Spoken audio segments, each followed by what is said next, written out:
ଗୋଟିଏ ରମ୍ବସର କ୍ଷେତ୍ରଫଳ 240 ବର୍ଗ ସେମି। ଏହାର ଗୋଟିଏ କର୍ଣ୍ଣର ଦୈର୍ଘ୍ୟ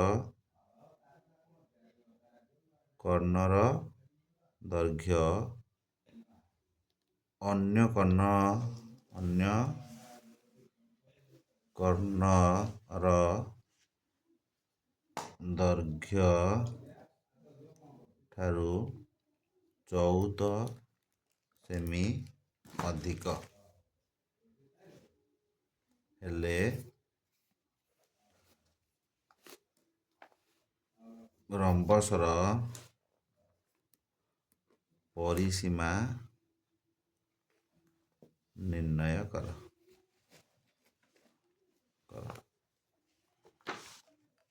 ହେଲା, ପ୍ରଥମେ କ'ଣ କରିବା ନା ସମାଧାନ।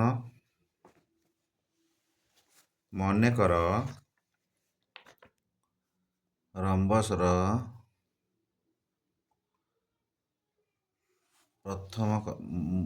ପ୍ରଥମ କର୍ଣ୍ଣ x ସେମି, ଦ୍ୱିତୀୟ କର୍ଣ୍ଣ x + 14। ରମ୍ବସର କ୍ଷେତ୍ରଫଳ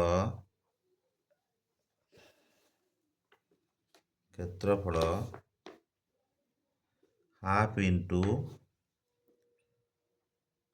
କର୍ଣ୍ଣ ଦ୍ୱୟର ଗୁଣଫଳ। ରମ୍ବସର କ୍ଷେତ୍ରଫଳ କେତେ ନା 240 ବର୍ଗ ସେମି, ଏ ବି ଯେଉଁ ହାଫ୍ ଇଣ୍ଟୁ x + 14 ଇଣ୍ଟୁ ଦେବ ବା ବ୍ରାକେଟ୍ ଦେଲେ ବି ଚଳିବ।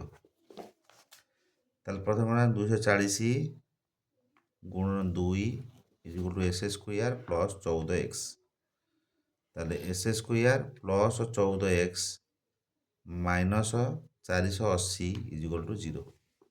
ହେଲା, ତାହେଲେ s² ଆମେ କ'ଣ କରିବା, ପ୍ରଥମେ ଏଇଟା ଉତ୍ପାଦକ ହେଲା 480। ଏମିତି କାମ କରିବା, ଏଇ 14x ଟାକୁ ଏମିତି ଭାଙ୍ଗିବା, ଦୁଇଟା ସଂଖ୍ୟା ହେବ ଯାହା ଗୁଣିଲେ ହେବ 480 s², ଆଉ ମିଶେଇଲେ ବା ଫେଡ଼ିଲେ ହେବ କେତେ 14x। ତାହେଲେ କ'ଣ କରିବା ନା s² + 30x - 16x - 480 = 0। ତାହେଲେ 30ରୁ 16 ଗଲେ କେତେ 14x, 30କୁ 16ରେ ଗୁଣିଲେ କେତେ 480। ତାହେଲେ s² x ଏଠି କ'ଣ କରିବା, s² ଏଠି ଦୁଇଟା x ଅଛି, ଏଠି ଗୋଟେ x ଅଛି, x କମନ୍ ନେଇଯିବା, x + 30 ଆଉ ଗୋଟେ -16 = x + 30 = 0। ତାହେଲେ ଏ ଦୁଇଟା ସଂଖ୍ୟାରୁ ଗୋଟେ ସଂଖ୍ୟା ନେବା, x + 30 ଗୋଟେ, ଆଉ ଗୋଟେ ହେଲା x - 60 = 0। ତାହେଲେ ଏଇଟା x + 30 କେତେ, x + 30 = 0, x = କେତେ -30। ଏଇଟା ଆପ୍ରୁଭ୍ ନୁହଁ। ତାହେଲେ x - 60 = 0, x = 60। ତାହେଲେ ଗୋଟେ କର୍ଣ୍ଣ କେତେ ହେଲା 16। ଅନ୍ୟ କର୍ଣ୍ଣଟି କେତେ, ଅନ୍ୟ କର୍ଣ୍ଣଟି ସେମାନେ କେତେ ନା x + 14। ତାହେଲେ 16 + 14 ମାନେ 30। ତାହେଲେ କର୍ଣ୍ଣ 2 ବାହାରିଗଲା। କର୍ଣ୍ଣ 2 ବାହାରିଲେ ବାହୁ ବାହାରିବ। ବାହୁ ପରିସୀମା ବାହାର କଲେ ବାହୁ ବାହାର କରିବାକୁ ପଡ଼ିବ।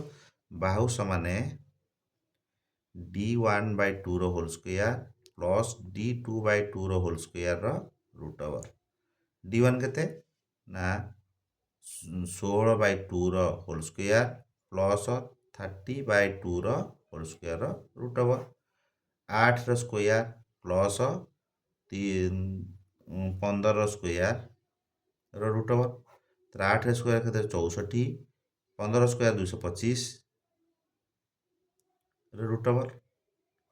ତାହେଲେ 299 √, 17। ତାହେଲେ ବାହୁ କେତେ ବାହାରିଲା 17। ତାହେଲେ ପରିସୀମା କେତେ ବାହାରିବ ନା ପରିସୀମା ସମାନ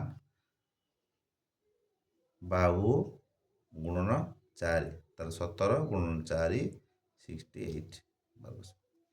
68 ସେମି।